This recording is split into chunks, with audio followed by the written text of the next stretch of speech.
Now, today is day 4 of an incredible week in Newport for the annual Christmas at the Mansions. Michaela is there once again at the Breakers again this morning for some more festive fun. Good morning, Michaela. Hey, good morning, Willie. All right, day 4 of a whole week of Christmas at the Mansions, and we are starting off strong with a master tour guide himself, Ray Roy. You have been giving tours for how many years now? This is my 13th year, Michaela. Outstanding. And in terms of the number of tours, I know you yourself haven't given this many, but the Mansions are about to hit a milestone this year. Yeah, well, this past summer we hit our 40 millionth tour since 1948. Unbelievable. So you're right, I was not here for all of those. But you've certainly been here for a lot, even some VIP tour experiences that people can take part in. Yeah, well, I mentor the guides and I do the VIP tours and tours with you. Well, because people come here from all over the world, which is really remarkable because there's a lot of history here. There's a lot of fun facts, and we're going to cover some of them right now. In addition to that 40 millionth tour this year, the room that we're standing in is significant, even the fireplace behind us. Yeah, this is the library, and the fireplace itself is a chimney piece from the Chateau d'Annay-le-Duc in Burgundy, France, and it's over 500 years old. And so it was acquired by Allard & Sons, the interior decorators, for the Vanderbilt family, and then the room had to be reconfigured so that stone would fit into the wall that you see there. Actually, it's 5 feet 10 inches high. That's the height of the andirons. And you can walk right in. Yeah, you can walk right in it, and you'll notice the brick is charred. So of all the 27 fireplaces in the house, we think this was probably one of the ones that was used the most. There may have been others, but we know definitely this one was used as well. Because Mrs. Vanderbilt would sit here every afternoon, have tea, and read in her library. This was her favorite room, actually. Well, it's nice and warm and cozy, especially when you get that roaring fire. Why not? Something else that we want to make mention of is the electricity here. I know these are old homes, but they were very advanced. This house here was technologically advanced for its time. When it was finished in 1895, it was really a modern marvel. And in terms of the electricity, we have to go back a little to 1882, when Thomas Edison built the very first electrical power plant in the country at the time. Two gentlemen who worked for him, John Hatzel and Robert Buehler, break away from him. They were master electricians. In 1884, they founded the Hatzel and Buehler Company, which is still in business today. They've celebrated their 135th year. And so a year ago, they came here for a private tour of the Breakers. And when they saw the electrical and the power in the electrical panel downstairs, these guys went crazy when they saw it. Yeah, they hadn't seen anything like that. It really is remarkable. And you were telling me, too, they even worked at Epcot down in Walt Disney World. Pretty cool there. The water is something else notable. Correct. The water has 3 sources. So we have city municipal water, which was really undrinkable as it was loaded with iron and minerals. And so that was just used for flushing the 20 toilets in the house. The drinking water, which was rainwater, it was gathered off the 1-acre roof, down these internal downspouts and stored in 9,000 cisterns under the terrace on the front of the house, and then pumped to a 4,800-gallon tank in the attic, which when full weighs 20 tons and then gravity fed into the house. And the third source, if you tour a house, you'll see the bathtubs have 4 faucets, fresh water and salt water. The idea was salt water was beneficial for your health, so they took saltwater baths. Well, Ray, thank you so much. Shed a little bit of light. If you want to learn even more, though, you're just going to have to come here and take a tour for yourself. Or, like you said, even if you want that VIP tour experience, you can look into that. When we come back, we'll show you a space that you've probably never seen before, so stick around. It is the most wonderful time of the year, especially at the Newport Mansions, and that's where we find Michaela once again this morning for Christmas at the Mansions. Hey, once again, Michaela.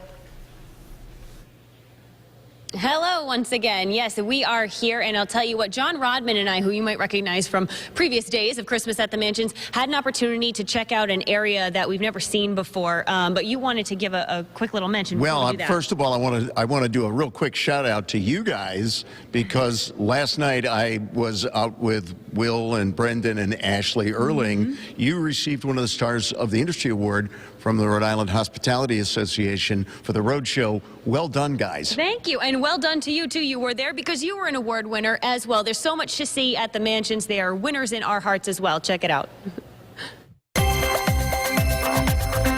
So a little less grand as to where we are in the Elms. Well, but still the fit and finish is magnificent. But we're in the servants' quarters of the Elms. We're up on the 3rd floor right now. And behind you is the communication system that allows the staff up here and the butler down on the main floor and members of the family to communicate. all coming through this phone. And take a look above at the electronic bell. There'd be cards up in here, and whichever one dropped down would be the person or the location that was calling for service. So you could actually send messages, and so the butler could tell somebody who's up here, go down to the second floor to Mrs. Berwin's bedroom. Clearly, a lot of help was needed, so let's Oh, check yes. out where they stayed. We're in one of the rooms here, Michaela. There would have been a bedroom. There might have been two people in this room, but we've kind of turned it into a rogues gallery. And I feel like this is a side that we don't see unless, you know, it's in a movie or a TV show like a Downton Abbey. Well, this would be the kind of servants' quarters you would find at Downton Abbey and is really here at the Elms. One of the big differences is that the people who were in domestic service in Downton Abbey were in a class, and it never changed. Unlike the staff at the Elms. So when you look at the photos, what you're seeing, for example, is Rudolph Stanish here, who was in domestic service in this house, but he went on to have a career as the omelet king. He came out of kitchen work, found a way to make a living, and ultimately winds up with no less than Carl Reiner in a promotional video or then film in the 1950s. This was the era when the great hotel chains were getting started. This was the era when the great department store chains were getting started. They would use their job here, maybe in this very room, and who knows what they turn it If I'm opening the Fairmont Hotel in San Francisco and you've got 10 years domestic service with the Vanderbilts or the Berwins, I want you on my hotel staff. I'm willing to pay for that. Which kind of makes this article quite shocking because based on the success that, you know, the servants, if for lack of a better word, could have, you would think they'd want to stay. Well, in this case, there was a strike over long hours. Make no mistake about it. Domestic service was hard work. It was long hours. It was many days a week. And the servant staff that was here in 1901 wanted to change that, and they went on strike, and they were promptly all fired. How long did the strike last? Oh, probably a day. Did Mrs. Berwin ever rehire the people that went on strike? No. Wow. No. So old staff out, new staff in. Right. Who would be rooming in this area? We actually know that some of the new staff were women like Nellie, whose room this was, and we know about the decor in this room because of the memoirs that her nieces left us. Her nieces came to visit her. Oh, they were allowed to have They visitors? were allowed to have visitors. Right. They actually could take time out on the roof and relax out there, out of sight. Nellie and the others were so close it felt like family. There would be 27 people working in the house, maybe another 16 on the grounds. But people would stay here 10, 15, 20 years. And actually, the butler married one of the maids and stayed throughout his life. You'll find more details about the lives of the staff when you walk these halls. We've been taking the Servant Life Tour at the Elms, and it's available all year round, and it is one of the best experiences right here. It's pretty cool. The Newport Mansions are even mentioned in a couple episodes of Downton Abbey. Now, that tour that we gave you a sneak peek of is actually open all year round. And a reminder, too, that there's a little bit of construction happening at the Elms, but they are wide open. It's not going to get in the way of a tour that you are looking forward to taking in all of those beautiful Christmas decorations as well. When we come back, we'll have some more great gift ideas for you, so stick around. But for now, we want to send things out to Michaela, who's live one final time in Newport. Well, hey guys, if you've ever taken a tour here at the Breakers, at the end of that tour, it spits you out into the gift shop and this beautiful space, which honestly used to be a washroom and now floor to ceiling, covered in books and gifts and so much more. Cynthia O'Malley joins us once again. She's the director of retail sales. And if you're like me, I still love books, turning those pages and enjoying a good read. A lot of people love their books, and we sell a lot of books. It's still very, very popular for us to sell books all year round. And this time of year in particular, it's a great gift. Especially, yes. People love giving a book or receiving a book, either one. Yeah, and so take us through the variety of things that you have, because depending on your taste or what you're looking for, or maybe what you're looking to gift, you have it. Well, first of all, we're in the Breakers, which was built by Cornelius Vanderbilt, so it's only appropriate that we start with Vanderbilt books.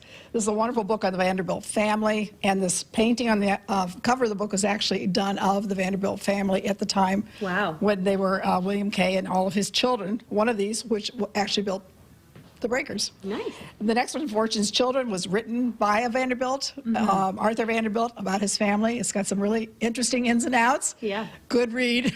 People really enjoy that.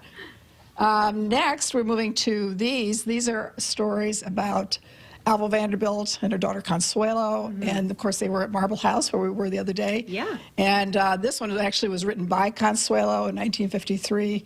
Her actual reminiscence of her mother and the life that they lived together, the good times and sometimes the more challenging times. Yeah, I love a good mystery, too, that brings us to this area over here. Absolutely. Mysteries are great, so we really love this. Murder at the Breakers is our #1 bestseller. Absolutely, way, way beyond everything else.